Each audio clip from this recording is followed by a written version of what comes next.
अब आगे बढ़ते हैं। ईरान और इजराइल के बीच बढ़ता तनाव पूरे मिडिल ईस्ट को खौफजदा कर रहा है। इजराइल पर बड़े हमले की ईरानी धमकी के बाद अब इजराइल ने भी बड़ी चेतावनी दे डाली है। इजराइल ने कहा है कि अगर ईरान और उसके प्रॉक्सी संगठनों ने उस पर हमला किया तो वो ईरान के परमाणु ठिकानों पर हमला कर सकता है।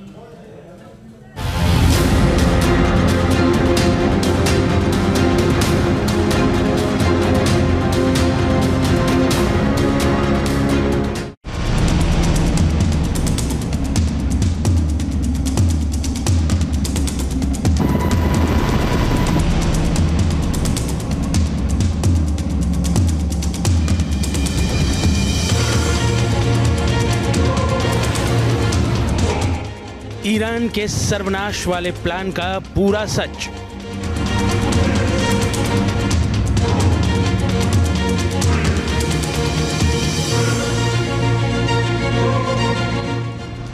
ईरान नहीं मानेगा, इजराइल भी नहीं मानेगा।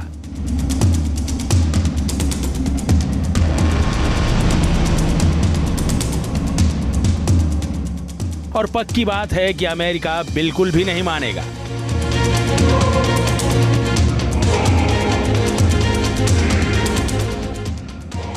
लेकिन सवाल है कि अगर इनमें से कोई भी देश नहीं माना तो क्या होगा?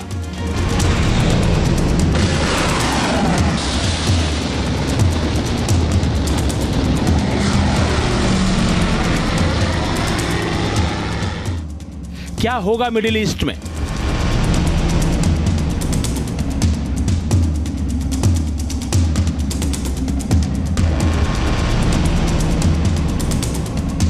क्या होने वाला है मिडिल ईस्ट में?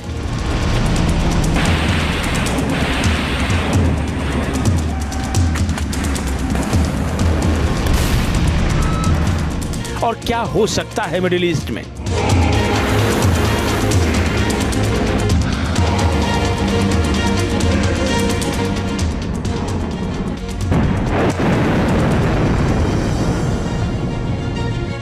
मिडिल ईस्ट में परमाणु बम फूटने की आशंका और तीसरे विश्व युद्ध की सुगबुगाहट के बीच दुनिया की सबसे बड़ी खबर सामने आ चुकी है।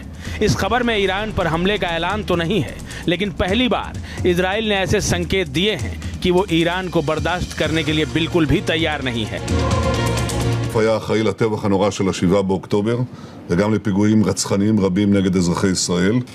הוא היה מבוקש מספר אחד של ישראל במשך שנים, והחיסול שלו מקבע עיקרון פשוט שקבענו, מי שפוגע בנו, אנחנו פוגעים בו.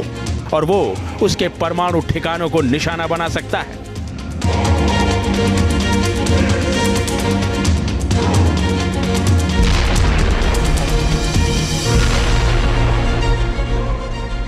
नेतन्याहू के ऐसे तेवर देख मिडिल ईस्ट में बेचैनी बढ़ गई है। आशंका जताई जाने लगी है कि कहीं मिडिल ईस्ट में बहुत बड़ा युद्ध तो नहीं होने वाला है। इजराइल एडवांस हथियारों का महारथी माना जाता है और अकेले अपने दम पर किसी भी जंग को जीतने की ताकत रखता है। हमास चीफ की हत्या के बाद जिस तरह से ईरान लगातार इजराइल को धमकी दे रहा है, उस पर हमले की तैयारी में जुटा हुआ है।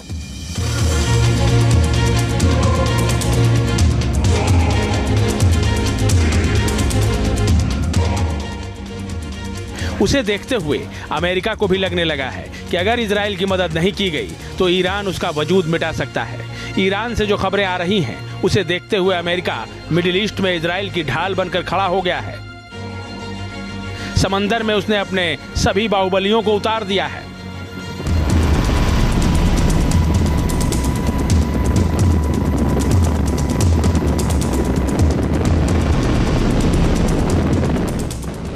पक्की खबर है कि ईरान के जंगी जहाज समंदर में इजराइल के बेहद करीब चक्कर लगा रहे हैं, जो ईरानी राष्ट्रपति के एक इशारे पर इजराइल में अंधाधुंध मिसाइलें दाग सकते हैं।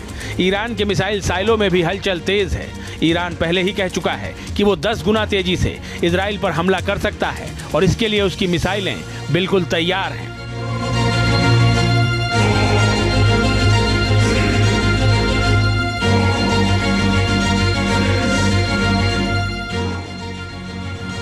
ऐसे में इजराइल ने भी अपना प्लान तैयार कर लिया है। वो ईरान को उसी की भाषा में जवाब देने की तैयारी कर चुका है। बल्कि ये कहें कि वो एक कदम आगे बढ़कर ईरान में तबाही की नई कहानी लिखने की ठान चुका है।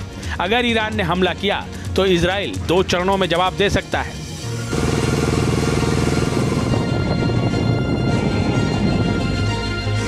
पहला, वो प्रॉक्सी मिलिशिया के खिलाफ सीमित हमले कर सकता है। दूसरा, तेहरान की परमाणु सुविधाओं के खिलाफ वो सीधे बमबारी कर सकता है। पिछले महीने तेल अवीव के खिलाफ ईरान के ड्रोन हमले के जवाब में यमन के हुदैदा बंदरगाह शहर पर हुआ इजरायली हमला इस बात की गवाही देता है कि इजराइल किस कदर तबाही मचाने की क्षमता रखता है। तो अगर ईरान डायरेक्टली इस युद्ध में इन्वॉल्व होता है तो इजराइल डेफिनेटली उसके न्यूक्लियर प्लान को सबोटाज करेगा और न्यूक्लियर इंस्टॉलेशन को तहस नहस करेगा। ईरान इस चीज को अच्छी तरीके से जानता है, इसीलिए 13 अप्रैल को जो ईरान ने अटैक किया था उसकी वार्निंग इजराइल को दी थी। इसके एवज में इजराइल ने देखिए एक टोकन स्ट्राइक किया था जो उसके न्यूक्लियर इंस्टॉलेशन के आसपास उसके बैलिस्टिक मिसाइल गिरे थे। तो उसने बताया कि आपके न्यूक्लियर इंस्टॉलेशन हमारे टारगेट पे हैं, अगर ऐसा समय आया तो वो उसको जरूर बर्बाद करेगा।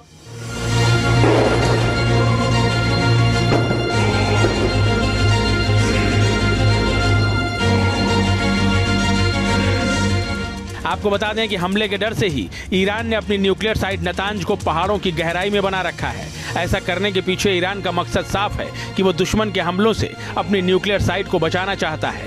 यही वजह है कि जो उसने न्यूक्लियर साइट बनाने के लिए ईरान और इराक के बीच मौजूद सबसे बड़ी पर्वतमाला को चुना। साल 2023 में ली गई सैटेलाइट तस्वीरों से खुलासा हुआ था कि नतांज में ईरान की न्यूक्लियर साइट सुरंगों में बनाई गई है। ये सुरंगें 260 फीट से लेकर 328 फीट तक गहरी हैं। इस भूमिगत न्यूक्लियर साइट में दाखिल होने के लिए 4 गेट बने हुए हैं। इन सभी को इस तरह से डिजाइन किया गया है कि इजराइल का बड़े से बड़ा बम भी इन पर नाकाम हो जाए। ऐसे में ईरान की न्यूक्लियर साइट को निशाना बनाने के लिए खास हथियार चाहिए जो फिलहाल इजराइल के पास नहीं है। टाइम टू टाइम देखिए इजराइल ईरान को इंस्टिगेट करता है। उसने हुतीस की मदद की ईरान ने तो उनके हुतीस को टारगेट किया। और देखिए आज की डेट में जिस तरीके से हमास के चीफ का असैसिनेशन हुआ तेहरान ने, वो भी देखने लायक है। तो ये दिखाता है कि इजराइल कटिबद्ध है ईरान को इंस्टिगेट करने के लिए। ईरान ऐसा कोई काम करे जिसकी वजह से इजराइल को ये मौका मिल जाए जिससे वो उनके न्यूक्लियर इंस्टॉलेशन को टारगेट कर सके। एक रिपोर्ट के मुताबिक अमेरिकी fighter jet F-15EX fighter jet ऐसा हमला कर सकता है जिससे ईरान की न्यूक्लियर साइट तबाह हो सकती है, लेकिन इजराइल के पास फिलहाल ये फाइटर जेट नहीं है।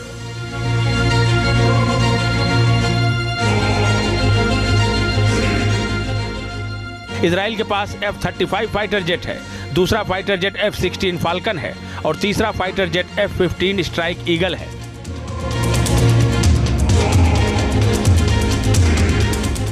माना जा रहा है कि इजराइल के तीनों फाइटर जेट ऐसा बम नहीं दाग सकते जिससे पहाड़ों में मौजूद ईरान की न्यूक्लियर साइट को तबाह किया जा सके।